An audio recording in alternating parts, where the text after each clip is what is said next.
নমস্কাৰ বন্ধু বান্ধৱীসকল। আজি মই ভাৰতীয় ডাক বিভাগৰ এটা বিজ্ঞাপন লৈ আপোনালোকৰ ওচৰলৈ আহিছোঁ।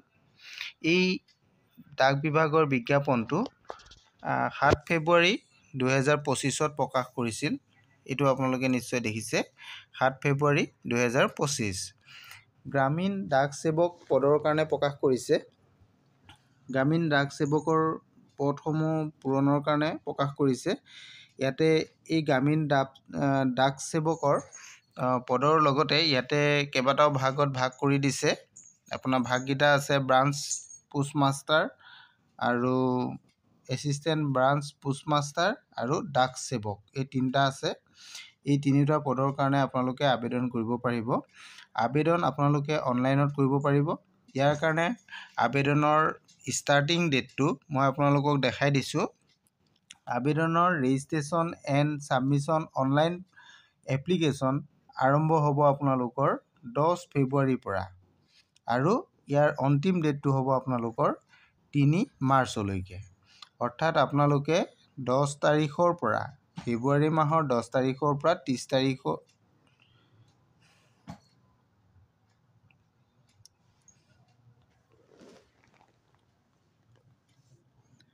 আপোনালোকৰ registration and admission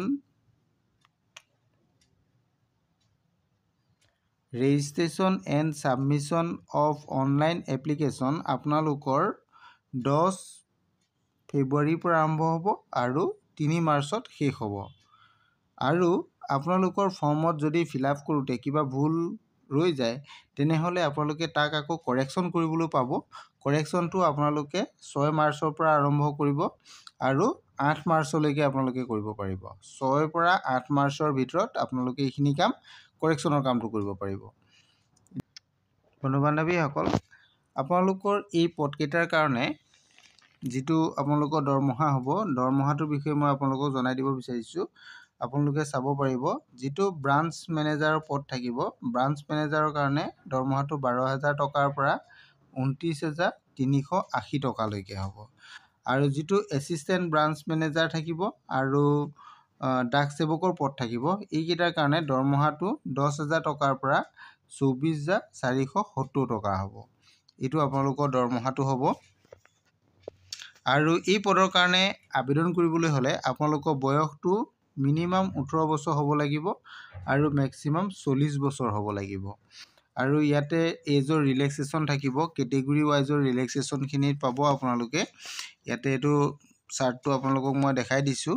category wise schedule caste আৰু শিডিউল ট্ৰাইবৰ কাৰণে, অৰ্থাৎ SC আৰু ST কাৰণে 5 বছৰ আপোনালোকে আপাৰ এজৰ ৰিলেক্সেশ্যন পাব। আৰু আদাৰ বেকৱাৰ্ড ক্লাছ অৰ্থাৎ OBC সকলৰ কাৰণে 3 বছৰ ৰিলেক্সেশ্যন পাব। আৰু যিসকল ইকনমিকেলি উইক ছেকশ্যনৰ কেণ্ডিডেট থাকিব তেওঁলোকৰ কাৰণে কোনো ধৰণৰ ৰিলেক্সেশ্যন ইয়াতে নাই। আৰু নেক্সট আছে পাৰ্চন উইথ ডিচেবিলিটি, তাৰ কাৰণে তেওঁলোকৰ কাৰণে 10 বছৰ ৰিলেক্সেশ্যন ইয়াতে পাব। Person with disability plus OBC যদি হয় তেওঁলোকে 13 বছৰলৈকে ৰিলেক্সেশ্যন পাব। আৰু ডিচেবিলিটি প্লাছ SC বা ST যদি কেণ্ডিডেট হয় তেনেহ'লে তেওঁলোকে 15 বছৰলৈকে ৰিলেক্সেশ্যন ইয়াতে পাব। এইখিনি বয়সৰ ৰিলেক্সেশ্যনৰ কথাখিনি আপোনালোকে জানিলে। ইয়াৰ পিছত আমি আহোঁ এছেঞ্চিয়েল কোৱালিফিকেশ্যনটোৰ কাৰণে। কোৱালিফিকেশ্যনটো আপোনালোকৰ ইয়াতে 10th ষ্টেণ্ডাৰ্ড লাগে, অৰ্থাৎ আপোনালোকৰ মেট্ৰিক পাছ কৰা হ'ব লাগে। আৰু ইয়াতে আপোনালোকৰ আদাৰ কোৱালিফিকেশ্যনৰ প্ৰয়োজন হ'ব। আদাৰ কোৱালিফিকেশ্যনত আপোনালোকক কি কি দিয়া হৈছে চাওক। নলেজ অফ কম্পিউটাৰ আপোনালোকে নলেজ থাকিব লাগিব। 2 নম্বৰতে নলেজ অফ চাইক্লিং, অৰ্থাৎ আপোনালোকে বাইচাইকেল চলোৱা অভিজ্ঞতা থাকিব লাগিব। এইকেইটা মেইনলি আপোনালোকৰ লাগিব, এই দুটা বস্তু এছেঞ্চিয়েল লাগিবই। তাৰ পাছত আমি আহোঁ এপ্লাইটো আপোনালোকে কেনেকৈ কৰিব সেইখিনি কথাও ইয়াতে আছে। আপোনালোকে এপ্লাই কৰিবৰ কাৰণে আপোনালোকে এইটো অফিচিয়েল ৱেবছাইট আছে ইণ্ডিয়ান গভৰ্ণমেণ্টৰ পোষ্টেলৰ। এইটো আপোনালোকৰ এই ৱেবছাইটটোতে যাব লাগিব, https://indiapost.gds.online.gov.in এই অফিচিয়েল ৱেবছাইটত গ'লে আপোনালোকে তাৰ পৰা অনলাইন আবেদনটো কৰিব পাৰিব। আপোনালোকৰ ইয়াতে আবেদন কৰিবলৈ হ'লে কিছুমান বস্তু প্ৰয়োজন হ'ব। সেই বস্তুকেইটা ইম্পৰ্টেণ্ট ডকুমেণ্টছ কেইটা মই কৰিছোঁ। মাৰ্কশ্বিট লাগিব, আইডেণ্টিটি প্ৰুফ লাগিব, কাষ্ট চাৰ্টিফিকেট লাগিব, PWD চাৰ্টিফিকেট, যিসকল PWD হয় তেওঁলোকৰ কাৰণে, আৰু যিসকল EWS কেণ্ডিডেট আছে তেওঁলোকৰ EWS চাৰ্টিফিকেট লাগিব। তেনেধৰণে আপোনালোকৰ ডেট অফ বাৰ্থ প্ৰমাণপত্ৰ লাগিব, মেডিকেল চাৰ্টিফিকেট লাগিব, অৰ্থাৎ হস্পিটেলৰ পৰা আপোনালোকে এখন চাৰ্টিফিকেট উলিয়াব লাগিব। তেনেধৰণৰ কিছুমান ডকুমেণ্টছ আপোনালোকৰ প্ৰয়োজন হ'ব। লগতে কম্পিউটাৰ ডকুমেণ্টছ লাগিব। এইখিনি আপোনালোকৰ ডকুমেণ্টছ ইয়াতে প্ৰয়োজন হ'ব। ইয়াতে আৰু এটা বস্তু আপোনালোকক কোৱা হৈছে যে যিসমূহ ডকুমেণ্ট আপোনালোকে আপলোড কৰিব, সেই আপলোড কৰা ডকুমেণ্টসমূহ আপোনালোকৰ ৰিচেণ্ট পাছপৰ্ট চাইজ ফটোগ্ৰাফেই হওক বা আপোনালোকৰ ছিগনেচাৰ হওক বা আদাৰ ডকুমেণ্টছ হওক, আপোনালোকে ইয়াতে ফৰ্মেটটো .jpg বা .jpeg ফৰ্মেটত দিব লাগিব, আৰু চাইজটো 50 KB ভিতৰত হ'ব লাগিব। এইকেইটা আপোনালোকে নিশ্চয় দেখিছে, এইটোৰ ভিতৰত হ'ব লাগিব।